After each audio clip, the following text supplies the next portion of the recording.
Hamda biz qahramonlik, botirlik ishlarga jur'atlik bilan qilish, qo'rqmasdan yuzlanish haqida ketyapmiz.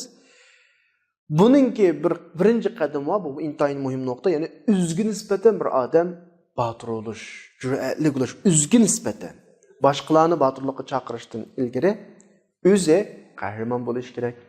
O'zi ishlarni qila olishi kerak. Yani da'vatdan ilgari bu odam o'rnak bo'lishi kerak, namuna bo'lishi kerak. Agar bir da'vatchi o'zi namuna bo'lmagan ahvol ostida, sapning oldida mangmagan ahvol ostida boshqalarni qanoat qildira olishi aslo mumkin emas. Da'vatchining oilasi uning da'vatining bir qismi. Bolalarini tarbiyalash uning da'vatining bir qismi. O'zining kasbini tanlash uning da'vatining bir qismi. Pul, mol, dunyo tepish shakli da'vatining bir qismi. Kishilar ko'zi bilan o'rganadi, quloq bilan emas. Da'vatchininki to'g'ri ish qilganligini, kirmininki halolligini, bolalarining tarbiyasining yaxshiligi, oilasiga bo'lgan mehribonligini ko'rgan vaqtida kishilar tabiiy holda u da'vatchi ularga unchalik so'zlab o'tamiz-mi, tushuntirib o'tamiz-mi, bu kishilarga ta'sir qiladigan bu da'vat bo'ladi.